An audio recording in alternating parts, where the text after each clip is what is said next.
Dear doctors and paramedics, Swami Vivekananda Youth Movement brings one more thought provoking video documentary to all of you.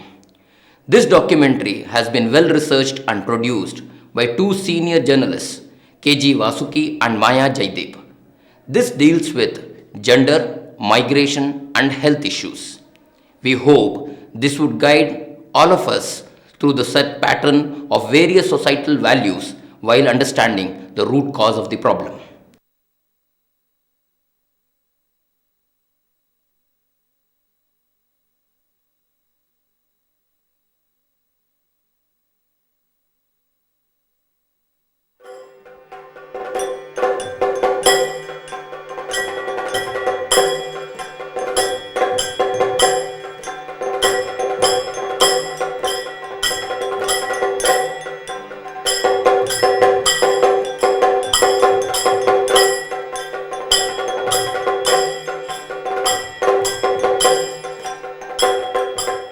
The rhythm of Chandamadale reverberates on the Arabian coastline, signifying a living culture.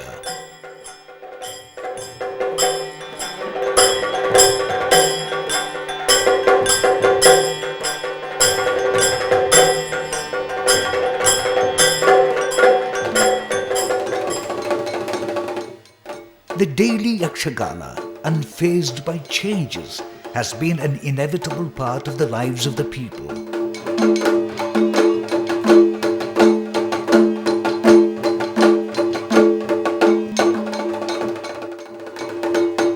But times have changed. Modernity and the desire for a better lifestyle have swept into their culture too. The painted mask has taken a symbolic turn of opportunity for the villages of the coastal districts of Dakshina Kannada and Udupi in Karnataka.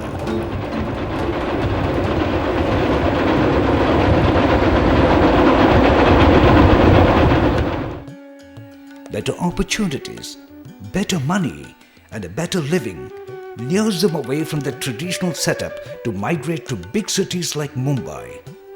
The final destination, Mumbai, is a land of their dreams. The teeming millions here all look for big opportunities.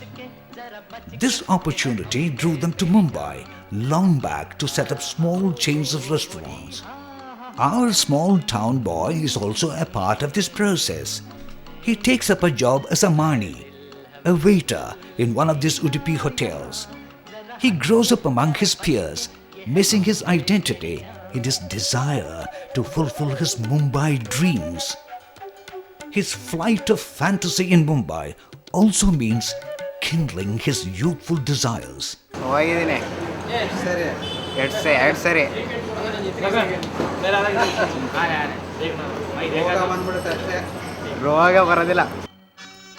The search for companionship begins. It draws them to the streets where temptations beckon. They succumb to the vicious web of lust.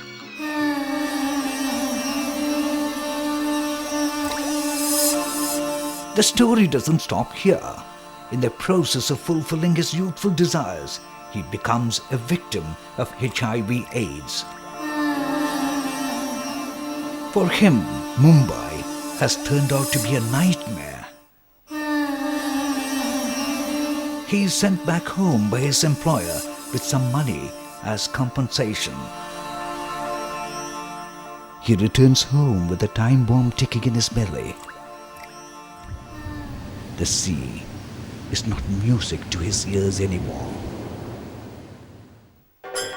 The rhythm of Chandamadale and the dance have lost their charm. Life has come to a standstill. A new chapter in the story begins. He tries to lead a normal life with his friends.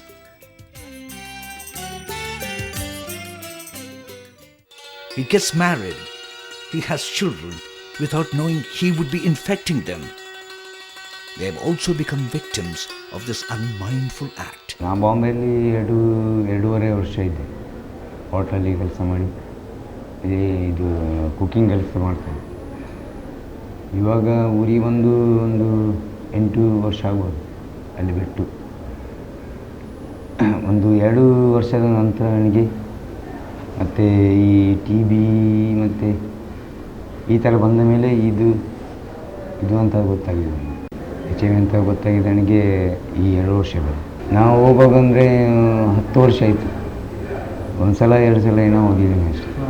ಇಲ್ಲ ಆವಾಗ marriage ಆಗಿದೆ, ಈಗ ಆಗಿ 9 ವರ್ಷ ಆಯಿತು. ಅಲ್ಲ ಇಂಥ ಕೆಲಸ ಅವ್ರು ಮಾಡಬಾರ್ದು.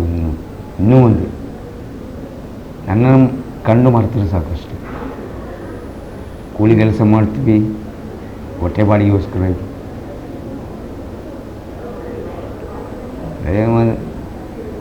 ವಯಸ್ಸು ಬರೋದು ಸಾಧಾರಣ ಎಲ್ಲರಿಗೂ ಇದ್ದದೆ. 3 ಸಲ ಹೋಗಿದ್ದೀನಿ, ಜ್ಞಾಪಕ ಇದೆ ಅವರಿಗೆ. ನನಗೆ ಗೊತ್ತಾದ ಮೇಲೆ ಯಾರಿಗೂ ಇಂಥದ್ದು ಮಾತ್ರ ದೇವರು ಕೊಡಬೇಡ ಅಂತ ಪ್ರಾರ್ಥನೆ ಮಾಡ್ತಾ ಇದ್ದೀನಿ. They are helpless. Their young lives hold no meaning anymore. And they now know how painful it is to wait for one's own death. This is no blockbuster from Bollywood. ನಾವು ಬೇರೆ ಹುಡುಗಿ ಹತ್ರ ಹೋಗಿದ್ದೇವೆ ಬೊಂಬೆಯಲ್ಲಿ. ನನಗೆ 91ನಲ್ಲಿ ಗೊತ್ತಾಗಿದೆ. 93ಯಲ್ಲಿ ಎಲ್ಲ ಆಯುರ್ವೇದಿಕ್ ಮದ್ದು ಮಾಡ್ತೇನೆ. ಆಮೇಲೆ ಇಲ್ಲಿ ಬಂದು 2000ರಿಂದ ಇಲ್ಲಿಗೆ ಕೋರ್ಸ್ ಮಾಡ್ತಾಯಿದ್ದೆ.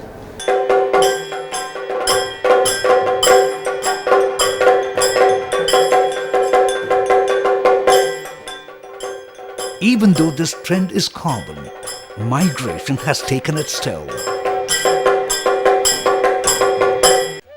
The doctors who have studied this social pattern in these highly literate districts of Karnataka accept migration in this case is a major cause in contracting HIV/AIDS.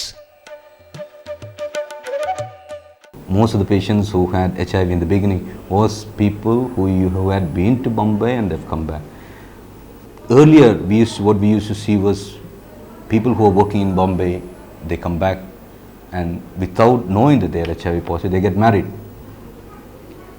And when they have the first child or when the wife becomes pregnant, that is when they come to the hospital. And during that time, they get tested for this HIV. Any pregnant woman is tested for HIV. And that's when, for the first time, they come to know that they are HIV positive. That's something which shatters them. And most of them have told me that if I had known that I was HIV positive, I would not have got married.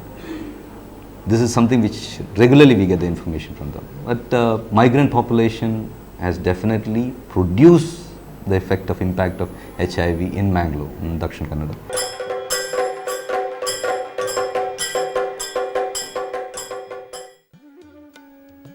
The bigger tragedy in our story is that of the woman. She is the silent sufferer, and all this for no fault of hers. Here too, the man has forced her to lead her life on his terms. Her dreams of an ideal, happy family are shattered too. She too has to wait for the miserable end. ಗಂಡ ಬಾಂಬೆಗೆಲ್ಲ ಹೋಗ್ತಾ ಇದ್ರು. ಆವಾಗ ಅವರಿಗೆ ಹಾಗೆ ಕಾಯಿಲೆ ಬಂದಿರಬಹುದು, ಅದರಿಂದಾಗಿ ನನಗೆ ಉಂಟು ಅಂತ ಹೇಳಿ ಕಂಡು ಬಂದಿದೆ. ಆಮೇಲೆ ನನ್ನ ಮನೆಯಲ್ಲಿ ಎಲ್ಲ ನನಗೆ ತುಂಬ ಹಿಂಸೆ ಎಲ್ಲ ಕೊಟ್ಟು ಏನೆಲ್ಲ ತೊಂದರೆ ಎಲ್ಲ ಮಾಡ್ತಾಯಿದ್ರು. ನನಗೆ ಮನೆ ಇಲ್ಲದೆ ನಾನು ಎಲ್ಲೆಲ್ಲಿ ಎಲ್ಲ ನಿಂತು ಎಲ್ಲ ಜೀವನ ಮಾಡ್ತಾಯಿದ್ದೆ. ಅವರು ಅದೇ ಕಾಯಿಲೆಯಿಂದನೇ ತೀರ್ಕೊಂಡು ಬಿಟ್ಟರು ಲಾಸ್ಟಿಗೆ. ಅದನ್ನು ಆ ಕಾಯಿಲೆ ಅಂತ ಹೇಳಿದ ತಕ್ಷಣ ಪ್ರತಿಯೊಬ್ಬರು ಯಾರು ಸಹ ನಮ್ಮಂಥವರನ್ನು ಹತ್ತಿರ ಕರೆಯೋದಿಲ್ಲ, ನಮ್ಮನ್ನು ಹೆಚ್ಚು ಹೊತ್ತು ಕೂರಿಸಿ ಮಾತಾಡೋದಿಲ್ಲ. ನಮಗೆ ಹೆಚ್ಚಿಗೆ ಆಗಿ ಏನು ಡಾಕ್ಟ್ರು ಅವರು ಕೂಡ ನಮಗೆ ಹೆಚ್ಚಿಗೆ ಆಗಿ ಡ್ರೆಸ್ಸಿಂಗ್ ಮಾಡಲಿಕ್ಕೆಲ್ಲ ಬರೋದಿಲ್ಲ. ನನ್ನ ಗಂಡನಿಗೆ ಹಾಗೆ ಮಾಡಿದ್ದಾರೆ, ಡ್ರೆಸ್ಸಿಂಗ್ ಮಾಡಲಿಕ್ಕೆ ಬರಲಿಲ್ಲ. ಅವರಿಗೆ ಪ್ರತಿಯೊಂದು ಕಡೆಯಲ್ಲಿ ಮೈಯಲ್ಲಿ ಎಲ್ಲ ಕಡೆ ಈ ಗಾಯಗಳೆಲ್ಲ ಆಗಿ ಎಲ್ಲ ಹುಣ್ಣೆಲ್ಲಾಗಿ ಏನೆಲ್ಲ ಆಗಿದೆ. ಅದಕ್ಕಾಗಿ ಅಂಥ ಕಾಯಿಲೆ ಅವರನ್ನು ಅಂತ ಹೇಳಿ ನೋಡಿದರೆ ಸಾಕು, ಇನ್ನು ಕೆಲವರು ಹತ್ತಿರಕ್ಕೆ ಸಹ ಬರೋದಿಲ್ಲ.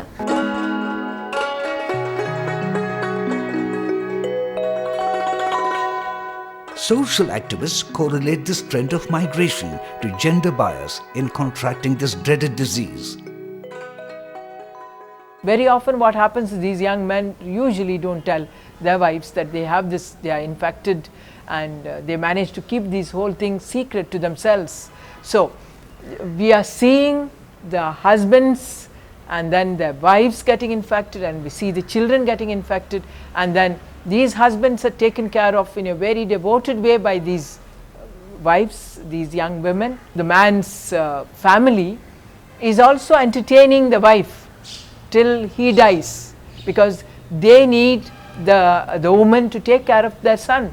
That's all. And once he dies, she is sent away literally without anything. She goes in search of support and shelter to her own family, to her own mother's house. She is rejected from that house also. At the end of the road, there's always a ray of hope. Doctors advocate with remedial measures.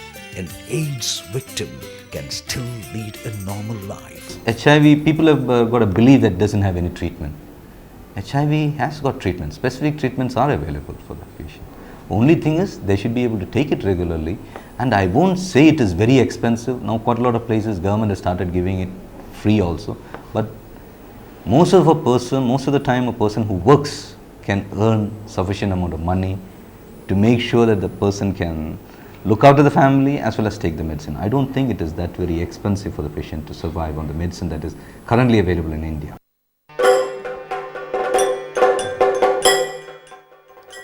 Are we as a society prepared to tackle this issue? Can we make a difference in the lives of our future generations? Can we bring back the smile on their faces? Their future is in our hands.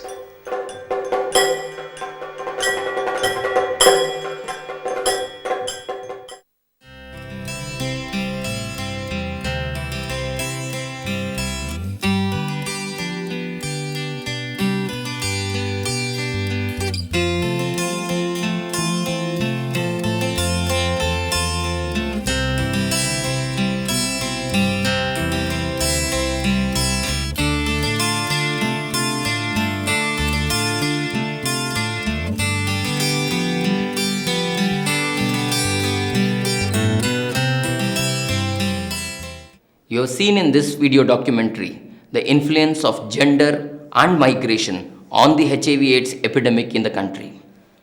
Gender biases and discrimination still augment the spread of HIV/AIDS epidemic in the country. Migration, as all of us appreciate, is the free will of the society. But in this case of HIV/AIDS, it has actually become a death trap for not only individuals but for the entire families. Do you think, as medical professionals, we have a responsibility here? Do we have a solution for this complex problem?